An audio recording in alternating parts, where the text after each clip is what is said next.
அஸ்ஸலாமு அலைக்கும் வரஹ்மத்துல்லாஹி வபரகாத்துஹு. இந்த இடங்கள் எவ்வளோ பசுமையாக இருக்கிறது, ரொம்ப பார்க்கறதுக்கே ஒரு கண் குளிர்ச்சியாக இருக்குது. இவ்வளோ கண் குளிர்ச்சியான பசுமையான இந்த இடங்களை பார்க்கும்போது இரண்டு கூட்டத்தார்களுடைய வரலாறு அப்படியே மனதுக்குள்ளே ஓடுது. முதல் கூட்டம் யார் அப்படின்னு சொன்னால் ஆது கூட்டத்தார்கள், அதாவது ஹூது நபியினுடைய சமூக மக்கள். அவங்களுடைய வரலாறை பற்றி இமாம்கள் எழுதும்போது அல்லாஹ்தாலா அவர்களுக்கு பசுமையான பூமியை கொடுத்தான். இந்த மாதிரி ரொம்ப அழகான ஒரு பசுமையான பூமியை அல்லாஹ் கொடுத்துருந்தான்.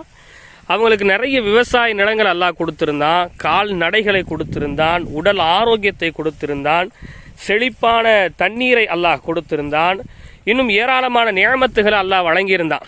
ஆனால் அவங்க இந்த நியமத்தை எல்லாம் மறந்துட்டு இது எல்லாம் ஏதோ நம்மளால தான் உண்டாச்சு, இது எல்லாத்தையும் நம்ம தான் சம்பாதிச்சோம், இது எல்லாத்துக்கும் அடித்தளம் போட்டது நம்ம தான், இது எல்லாம் நம்மளை கொண்டு தான் உருவானுச்சுன்னு சொல்லி தங்களை தாங்களே பெருமையாக நினைச்சு கொண்டு இறைவனுக்கு மாறு செய்யக்கூடியவங்களாக அவங்க மாறினாங்க. இதனால் அல்லாஹ் ரப்புல் ஆலமீன் கோவப்பட்டு மழையை நிப்பாட்டி கடுமையான காற்றை கொடுத்து பெரும் பெரும் பாதிப்புகளை அல்லாஹ் உருவாக்கி அந்த சமூகத்தையே அல்லாஹால அழிச்சிட்டான். அப்போது ஒரு விவசாயம் செழிப்படையணும் அப்படின்னு சொன்னால் அதுக்கு நம்ம தண்ணி பாய்ச்சறது, நம்ம பூச்சி மருந்து அடிக்கிறது இது மட்டும் இல்லை, இறைவனுடைய அருளும் வேணும். இறைவனுடைய அருள் இல்லாமல் நிச்சயமாக இந்த உலகத்தில் இந்த பூண்டுகள் கூட ஆட போகிறதில்ல, அசைய போகிறதில்ல. அப்போ இதெல்லாம் நம்ம பாதுகாக்கணும்னு சொன்னால் இதையெல்லாம் வழங்கிய இறைவனுக்கு நம்ம நன்றி உள்ள ஒரு அடியாறுகளாக நிச்சயமாக வாழணும்.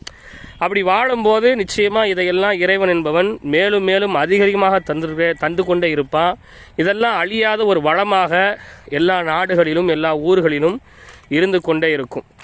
அப்போ பொதுவாகவே நம்மள்ட்ட இருக்கிற நியமத்தெல்லாம், நம்மள்ட்ட இருக்கிற அருள் பாக்கியம் எல்லாம் நம்மளை கொண்டு வந்ததில்லை, எல்லாத்தையும் இறைவன் அவனாக என்ன செஞ்சுருக்கான், இறக்கப்பட்டு தந்திருக்கிறான்.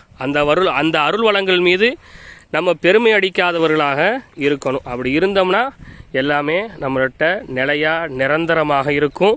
ஆது கூட்டத்தை மாதிரி பெருமை அடித்தோம், நம்மளை கொண்டு தான் எல்லாம் இருக்குன்னு நினச்சோம்னா எல்லாத்தையும் இறைவன் என்பவன் அழித்து விடுவான் என்பதை கவனத்தில் நம்ம கொண்டு இறைவனுக்கு நன்றி உள்ள அடியாறுகளாக இருப்போம். அஸ்ஸலாமு அலைக்கும்.